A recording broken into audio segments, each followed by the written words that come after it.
Ano ba yung aking suit? Yes, sir. Okay. Sige. Okay. Pang-interview. Oo, nakakahiya kasi makikita ng kwan eh.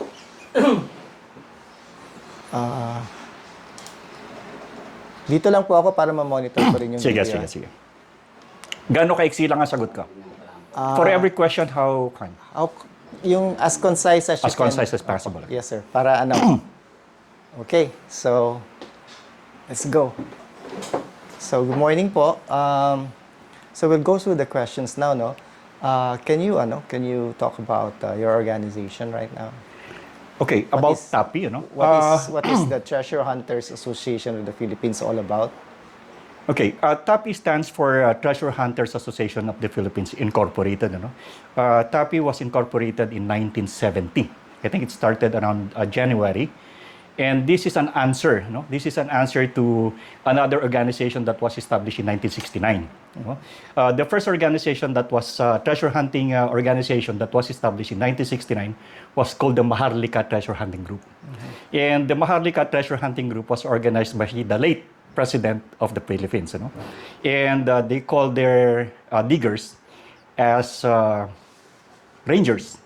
And in 1970, there's another group that was organized under the leadership of Albert Umali Sr. And the Treasure Hunters Association of the Philippines was organized. That was 1970. And it was an answer to the Maharlika group. The first one who were able to retrieve was the TAPI.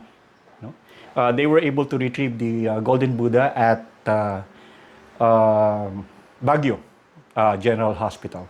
Now remember, it was not only Roger Rojas or Rogelio Rojas who retrieved the Golden Buddha, because he will never be able to retrieve it alone. It was retrieved by the organization's TAPI, and during the time when they retrieved the Buddha, the Buddha was placed on the house of Roger Rojas, where it was taken. And since then on, it was only Roger Rojas that had been focused by the government, and everything from then on, it was only Roger Rojas. Everything is Roger Rojas. Yeah. But in reality, it was not only Roger Rojas who it was not only Roger Rojas who retrieved it. He cannot be able to do that by himself. It was retrieved by the organization TAPI. Ay, sorry po.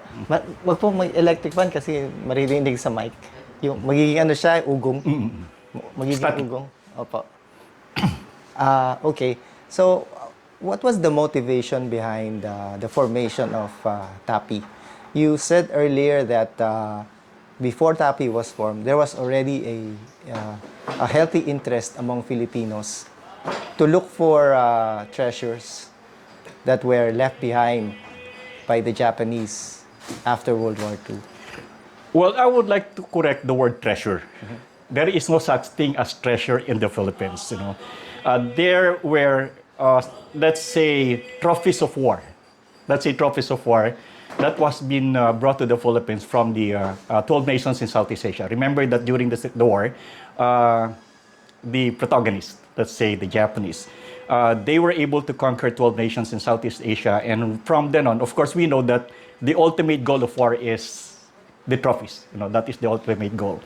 And considering that they weren't able to bring it to Singapore as the first staging nila, but it was transferred, the staging of all these war booties was transferred to the Philippines because they had a problem with Singapore. So when they transferred it to the Philippines, Philippines became the depositories. Everything that taken from these 12 nations in Southeast Asia was brought to the Philippines.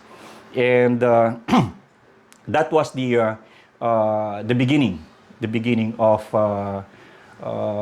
this thing. Treasure, it is not treasure. It's warloot. So there is no such thing as treasure in the Philippines. That is one thing that I always correcting, because ever since 1974, I think it's all started in 1974, that it was called the Yamashita treasure. There is no such thing because Yamashita has no treasure. Yamashita had been here only in the Philippines for 11 months. How could he have treasure? And he was assigned in Kiangan Pocket. How could he bury those depositories? So there is no treasure in the Philippines. That's one thing. But there are war booties that was brought to the Philippines. And after, when they learned that they were losing the war, they have no option but to hide it because they were not able to, they could not take it to Japan because of the interventions of the U.S. submarines, so that they could not take it to Japan. So the only option for them is to make a depositories and bury it there. So there is no treasure, but there are war booties. How did Filipinos became aware of these war booties? Guerrillas. The guerrillas, the Filipino patriots, I call them not guerrillas, but I call them Filipino patriots. Filipino patriots during the time when they were operating during the war, before the war ended, they noticed that there's something extraordinary about this group, and they're seeing that even it's on the ground, they could see that there are things which is extraordinary, and they reported it to basically it's Lansdale. Lansdale is the guy, Captain Lansdale is the guy who was assigned by the OSS, Office of Special Investigations in the Philippines, which is the forerunner of the Central Intelligence Agency by now. It was Lansdale who really did the retrieval after that, because Lansdale was the one receiving informations coming from the guerrillas, and Lansdale is also telling the U.S. President Truman about what's going on in the Philippines. So the first thing that we have learned about the treasure was from the Filipino guerrillas or Filipino patriots during the time. Okay. Just going back to what you said earlier, war booties. Specifically, what are these war booties? Gold bars, Buddhas? Anything that has a values. Even fork, spoons, wristwatch, everything that has a values. Everything that has a values. Okay. And when you say you're into treasure hunting, you're referring to any kind of war booty? No, we're particular. Of course, we are not really after those small things, but we are after, of course, we are after to those things that have values, big values. Okay. Like what, sir? They said, of course, we haven't seen it yet. They said that a lot of Buddhas had been melted, and it was made into bars, and that's what we are after. How much war booty, valuable war booty, you think is still out there?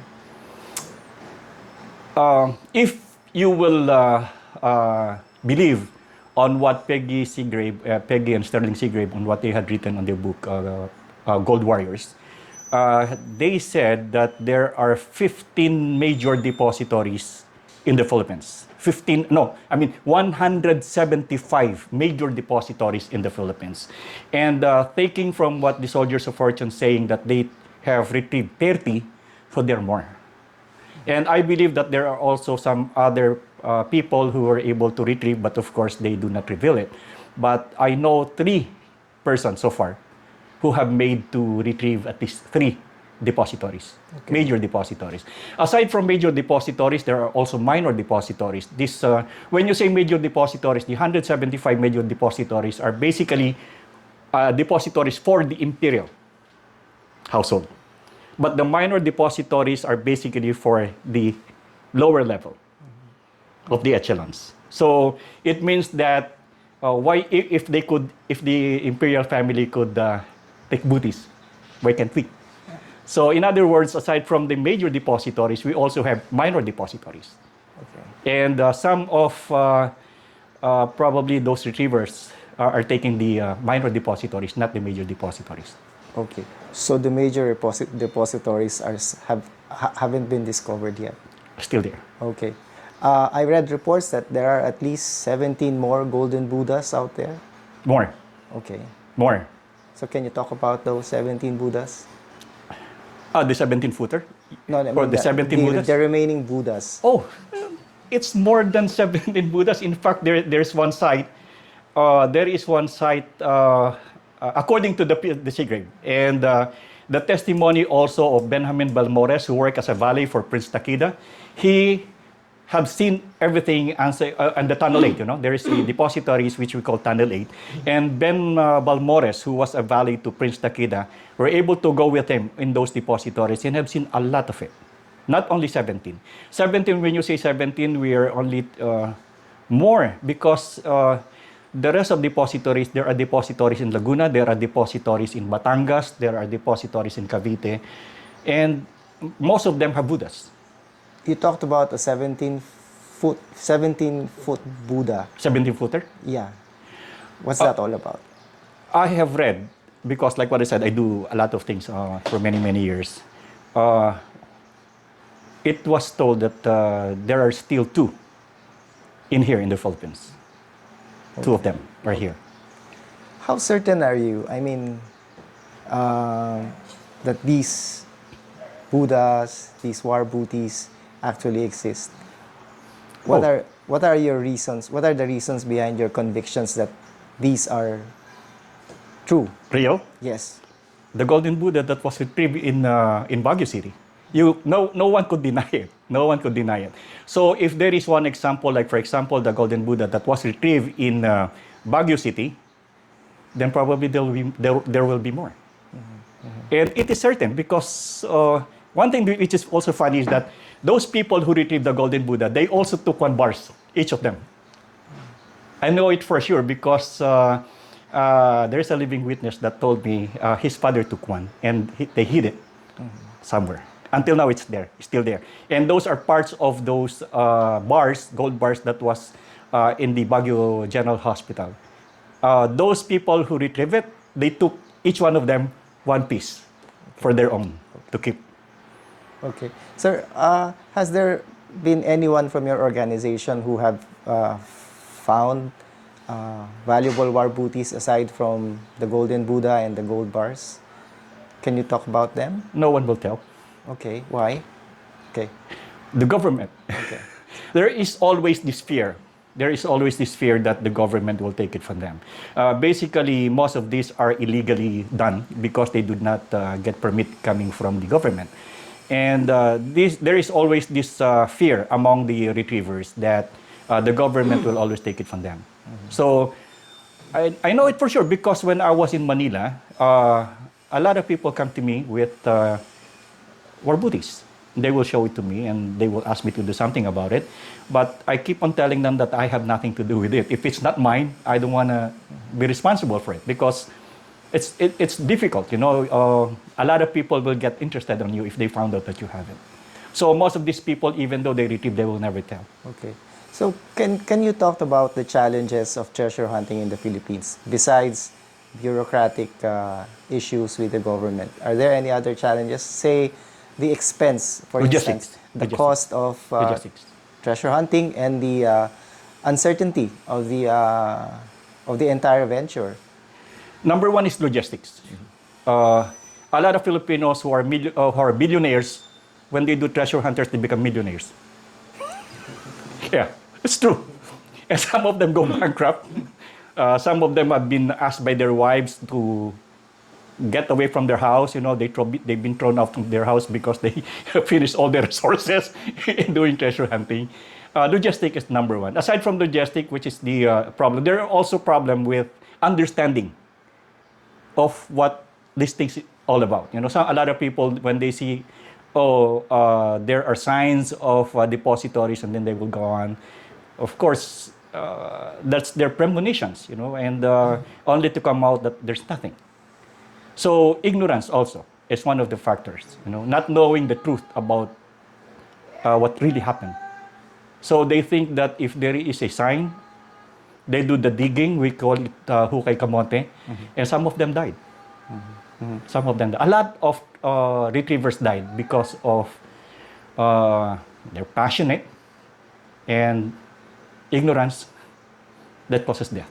Yeah, okay. So you're saying that many treasure hunters are acting without much evidence, without much scientific research, just gut feel, Gut feel. just some psychological, mental, psychic Yeah.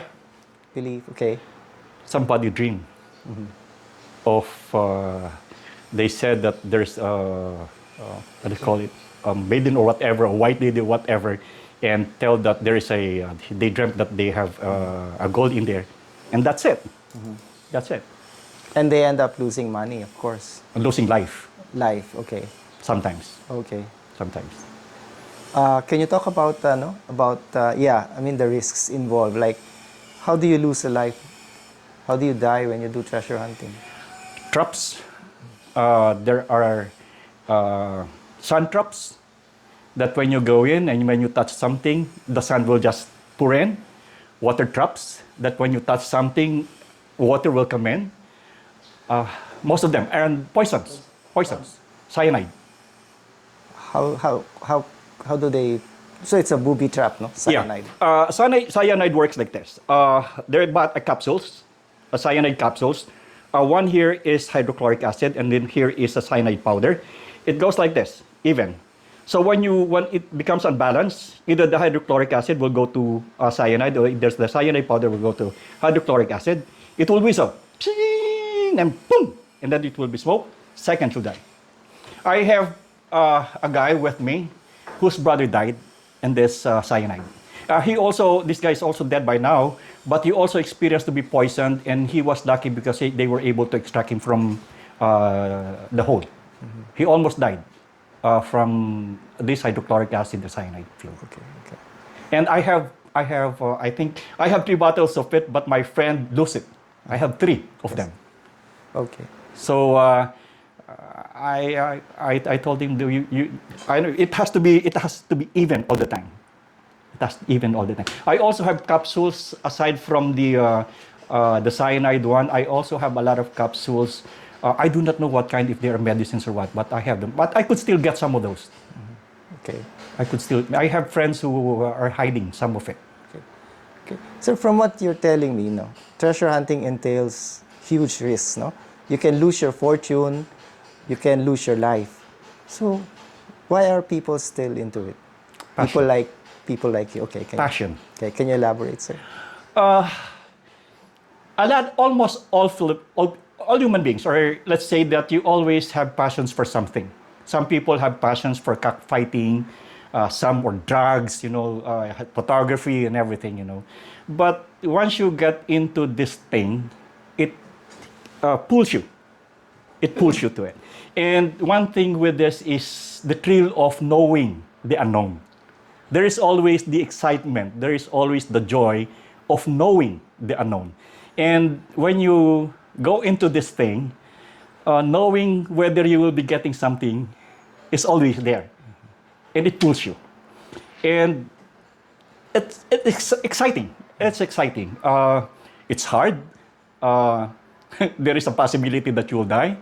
But there is the excitement. There is the excitement when you're doing this. And a lot of people, I tell you, lose their money. They lose their life. But it's just like what I said, when you do when you do cockfighting, some people really goes into it. It's just the same. It's passion. It's passion. Okay. Iyan ko muna, sir, yung segment.